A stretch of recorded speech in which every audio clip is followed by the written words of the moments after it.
Why did you do it? What is your motive? Who's your contact? Do you want me to cry? Hello guys, we have Ilhan today. I wanted to ask him a few questions about Turkey, about tourists and generally people coming to Turkey, what he thinks of us expats, and just have general conversation. So, how long have you been living in Antalya? It's been almost 6 years since I show up. That's really nice. Yeah, so you have some sort of experience right now. Yeah, just a bit. It's like at the summertime I've never been here actually. I always been rather to go to Bodrum or Izmir. But beside that, at the winter times I always been here. What was your motivation moving to Antalya?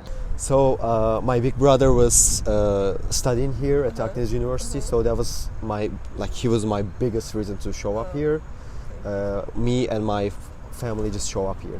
So you moved with your family? Yeah. What do you like about the city? So the best thing about Antalya is the population, like differences of the population is very good. There's too many like Americans, Russians, and different kind of people. Germans, I guess. Yeah, there's too many people in the city, and that's very good to live and get socialized. Okay. That's the best thing I like about. And also the other thing is, how can I say, as a geographically, it's a very good place. So you mean climate and the sea? I suppose like sort of everything around. If you like tourism, you could go like east, west, north, anywhere, and you're gonna find lots of tourist attractions. Which is not necessarily the case in Izmir, because Izmir you have like all this Roman ruins, right? More industrial and stuff. But in Antalya, if you go east, you're gonna see lots of castles. If you go north, east, you can visit places like Cappadocia, which is like one of those places you have to go. And also a lot of Roman ruins as well, yeah. And also up north you're gonna see the capital. If you want to travel to Istanbul, it's not pretty far. It's like 10 hours by bus, which is, in terms of countries like the US, for example, it's nothing really. It's like a one-day trip, and when you travel by plane to Istanbul, how many hours? It's like 1.5 or even less. I think it's 50 minutes. Yeah. So it's pretty close. Is there anything you don't like about Antalya? Like comparing to Izmir maybe, or other cities you've ever been to in Turkey? So, actually there's not too many things I don't like about Antalya, but the first thing and the only thing is all about the rent prices. It just rise up last 2 years, and it's always going that way. So that's the first thing. You cannot live by yourself. You always have to be with your family. Otherwise, or sharing. You have to share with someone. Yeah. But I think it's the problem not just Antalya, but all those coastal cities here in the south along the Mediterranean. Yeah, because that's what we see as well. Except that nothing, like you generally enjoy Antalya. Yeah, I really I really hate this city, but it because of the, how can I say, it was totally personal. When I came here from the Kuşadası, Izmir, like the things always went wrong with me, but actually we have some kind of toxic relationship with Antalya. It's right now things going very well. Did you ever ask your parents what do they think about expats or tourists? Do they like them, or do they not really enjoy when Antalya is crowded, or maybe Izmir? So they actually don't care about the overpopulating, and also normal they're working on the tourism, so that tourist people or the other ones actually good for them. So they're pretty good, they feel very good about it. Okay, I understand.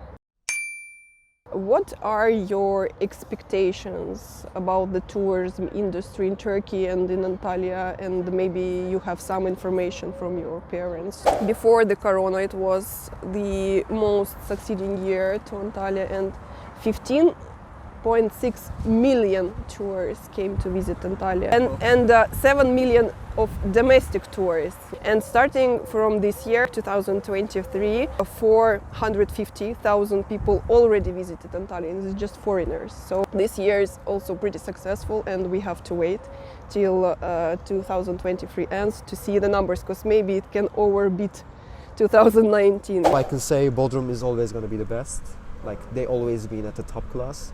And Antalya and the Bodrum always been the top class, some cities for the tourism. And also, I suggest Marmaris all the time. We actually traveled to Marmaris and Bodrum last year. It really looks different from Antalya. Man, nobody speaks Turkish in there. They speak German, I think, most of the time, and English, of course. It depends on your age. Like if you're young, you should see the Bodrum.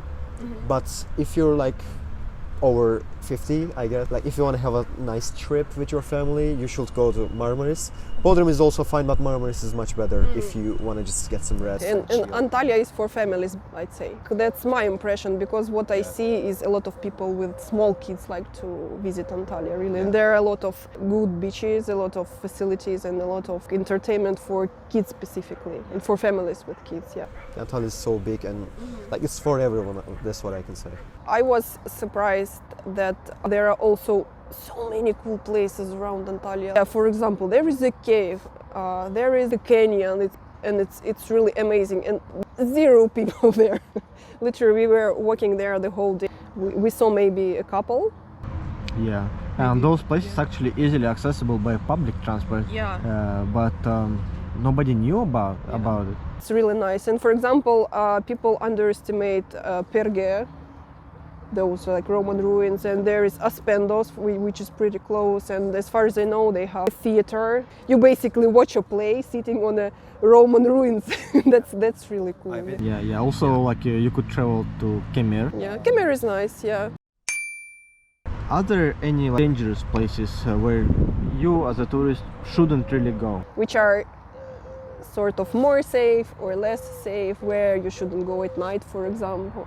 Firstly, I'm gonna say this places that you should be in. Konyaaltı Beach, Kaleci at the night time can be very dangerous. I've been there. Like, it's can be very dangerous, especially the alleys. I was going there a lot. I was just hanging out, and there's always some people.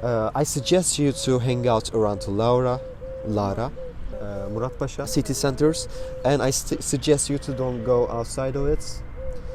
You'll be totally fine in Antalya if you just do this. From our experience, Turkey has been for us the safest country to be in, and we've been literally all over. We've been to the west, to the east, up to the north. What it was like, some coffee shop, maybe Starbucks, somewhere in the east it was Erzurum, I think.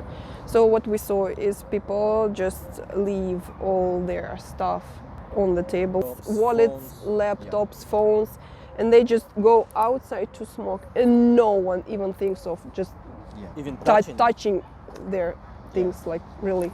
As a Turkish person, I can say actually, like, I always been so comfortable about it. That's one of the good sides of the Turkey. But of course, it depends on the city you're living in. But if you're a tourist, you wouldn't even go kind of those cities, I bet. But in Antalya, I never had any issue except the dark alleys in the old town, Kaleci. Otherwise, it's always been pretty good for me and my friends. But what can happen in those dark alleys? Like, you mean they're gonna ask for your phone, your money, or? Like, there's two. Like, one of them is this thing you're talking about. They can ask for like some of your things, and the other one is there's gonna be some drunk people.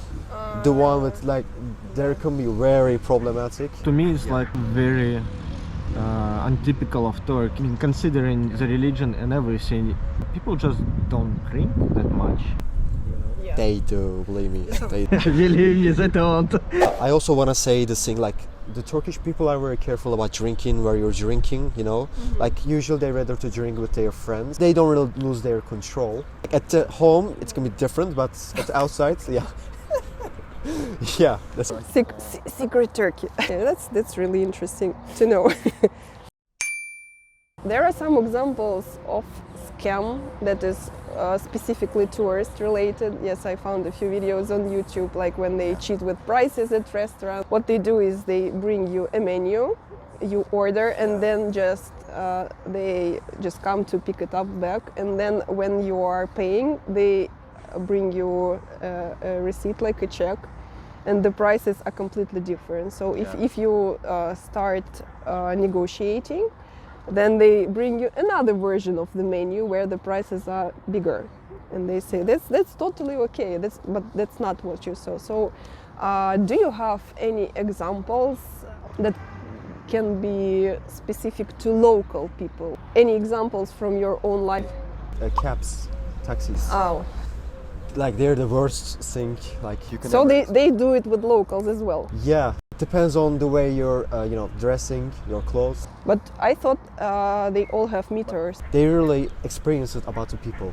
They know how can they treat the people. They can easily read your mind and okay, I shouldn't do anything wrong with him. But otherwise, like they're very, they're some kind of professional about. They're being professional about scamming people. If you see a scam, right, like would it be effective to call the police, for example, or like tell them you're going to call the police? Would it actually work? Don't get aggressive too much, but get aggressive. The best thing I can suggest you to do is find someone local. We took a taxi a few times, of course, and the first thing I was asking is the meter. Just show me the meter. It's usually on the mirror. Yeah. And we had no problem so far. Yeah. Europeans are, a bigger fish for the taxi drivers and the other restaurants owners. Yeah, and they're ready to pay more. When people come from Europe and especially from the UK or the US, they are more diplomatic in some way. Sometimes they don't want to even negotiate. Let's say, okay, that's relatively cheap for us, so we'll just pay. I also suggest them, like, if they can, they should go to the places where, like, I like Antalya, but Bodrum is much better as a tourist, like tourist and people quality. I like Bodrum, to be honest, but what I notice is that there are like two Bodrums, because there is a hill in between of two bays, and the right bay, it's more about beach vacation where you just lay down and enjoy the sea, and the left side is more lavish with those fancy yachts, fancy restaurants with pretty high prices comparing to the first half. That's interesting. And I also want to suggest Izmir, Alaçatı. You guys already know that place. I also want to suggest the Kuşadası. Pretty small coastal town, but it's really nice. Yeah, actually pretty much any of those small coastal towns, they are very nice. Many people enjoy Oludeniz and Kaş, and I forgot the name of the third one. Göcek, yeah. Maybe you have any questions to us? Yeah. If you have any questions, if you have any suggestions, yes. Okay. So I actually didn't think about that, but the best thing I can ask, what do you guys think about Antalya? Like, how was your experience? The city is really nice. I like the climate. Even in summer, it was pretty hot for us, but still, I think the number of sunny days, like during the year, is just wow. It's not like 365, but nearly, really. It's always sunny here, it's always nice, and the weather, the air quality is really good. Yeah, actually the first thing I noticed when I came here is safety. It is so safe. I mean, safety, yes, you can imagine, you can go anywhere, anytime pretty much, and you're gonna be fine. I also enjoy like local food in terms of availability of different fruits, veggies, everything is so fresh, everything is really cheap and affordable, and really would recommend people trying local fish. Not just in restaurants. If you have an opportunity to cook at your apartment where you stay, you definitely should take an advantage of it. Yes. So like if you go to a local farmer's market, everything, I swear, everything is cheaper than in your country. What do you guys think about the capability of the Antalya, like capability of the events? Like, for example, is there anything that you wanna just do but couldn't because of Antalya? It takes some time to find people, actually. You never know where to go to. You also kind of balancing between Facebook community, then you're going on meetup.com, Instagram, but for whatever reason, it is so hard to find people. There are a lot of groups and communities in WhatsApp and Telegram, but someone should tell you about them. Who uses Telegram? If you're coming for the first time in Antalya, to think about this, like, oh, maybe there's a local group on Telegram. Maybe they go hiking.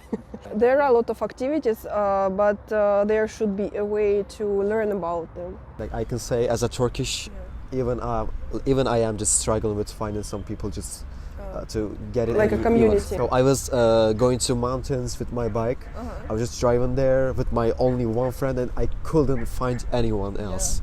Yeah, that's a real problem. Another thing I don't personally like that if you're looking for attractions, you cannot find people who organize it. You wanna go for a tour to Aspendos. It's like maybe you will find a tour in your hotel. Or maybe somewhere in city center in an agency. Other than that, hard to find also small companies who organize small tours. They usually like to go big, like 100 people. And I hate those tours, I'm sorry. Some of them do private tours, but yes, you have to carefully figure out and research who does those small tours, or otherwise you have to rent a car, but if you don't have a driver's license, there's no opportunity for you. For me, like if I want to go to Old Town right now to get some drink, I can easily find a big group to just go there. But if I want to go to hiking, right now I cannot find anyone. Okay, so thank you for giving us an opportunity to get first-hand opinions from locals. Thank you for sharing and for being in our video. You're welcome, and I also want to thank you guys. So, thanks.